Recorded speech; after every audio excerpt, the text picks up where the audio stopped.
What's up mga repa? This is Kuya Nikki again, nagbabalikan today. Tayo nagluto ng Filipino style fried chicken na sinabi nila ay kalasa ng Chicken Joy ng Jollibee. So sa video na to, ibabagi ko sa inyo aking step by step procedure, recipe, kung paano ko niluto ito. So paano mga repa? Tara samahan nyo ako muli at akin nang ibabahagi ang pagluluto nito.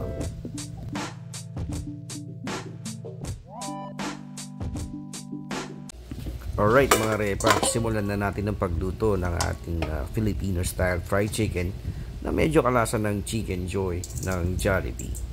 So ito meron tayo ditong chicken, combination of leg and thigh. Tinimpla natin ito ng rock salt, 2 teaspoon.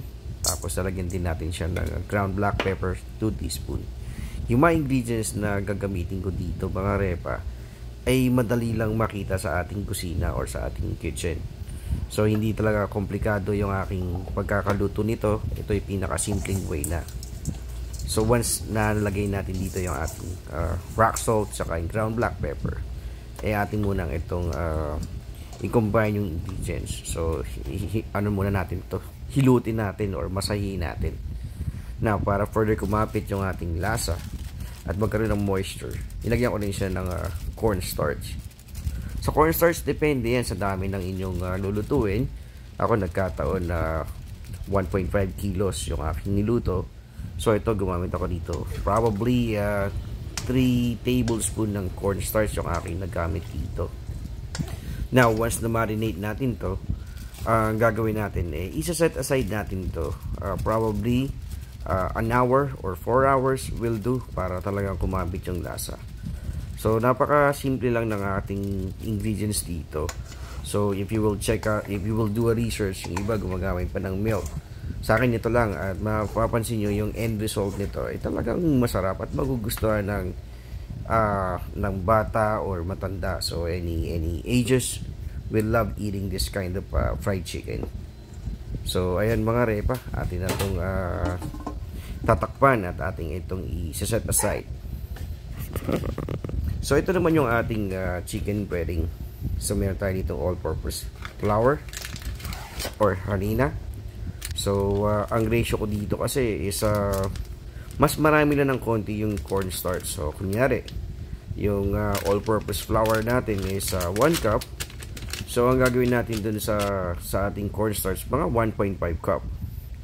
So kasi ang all-purpose flour kasi nagbibigay siya ng texture. Pero para magbigay ng lutong talaga, ang nagbibigay nyo yung cornstarch. So para pag mas lalo naman gusto nyo talagang lumutong pa ng further, mag-add kayo ng konting baking powder. Tapos yan, medyo tinimpla natin to ng rock salt. So mga 1.5 teaspoon ang aking nahalo dito. Pagkatapos yan, meron din tayo dito ang combination ng ground black pepper. So ayan, ito lang ang panimpla ko dito, salt and pepper. Tapos meron tayo dito ng garlic powder.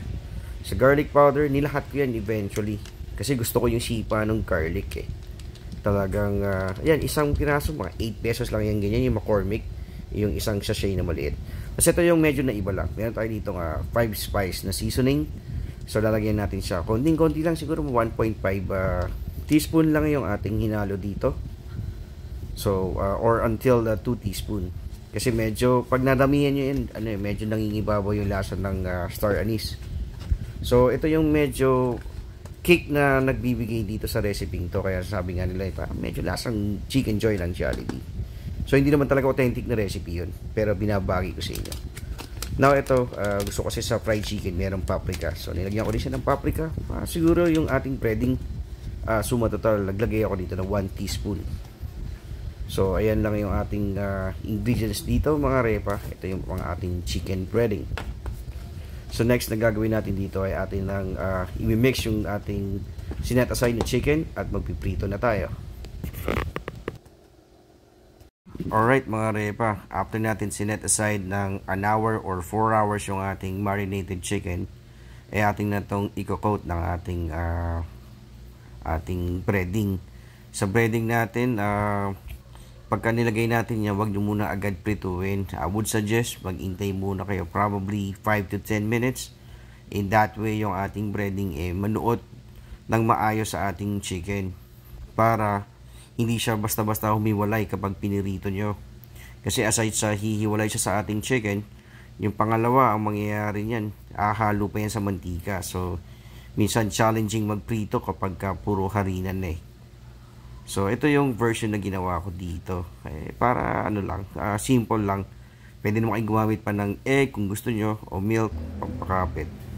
Kasi ito, piprituin ko lang ito, tig 7 minutes on each side sa medium heat. Ganun lang. So, kung gusto nyo naman na maluto talaga further yung loob, may iba ginagawa, binababad muna, binabrine, yung iba naman pinupok ng tinidor, ng toothpick. Pero sa akin, 7 to 8 minutes prituin mo lang ng medium heat, loob at labas ng inyong chicken, luto na yan. So, ganito lang kasimple mga repa, yung aking Filipino style na fried chicken. Medyo kalasa ng Chicken Joy ng Jollibee. So, try nyo subukin ito mga repa. At garantisado ko sa inyo magugustuhan ng pamilya nyo. So, again, this is Kuya Nikki. Just wanna say, sa mga di pa nagsasubscribe, baka pwede naman kayo mag-subscribe and hit the notification bell para updated kayo sa aking mga upcoming videos. So again, this is Kuya Nikki. I just wanna say thank you and have a good day. So ayan, pinapakita ko lang sa inyo yung aking pagprito dito mga repa. So ayan, wala na kayo kung gagamit kayo ng gravy o kaya ng ketchup dito. Salamat ulit.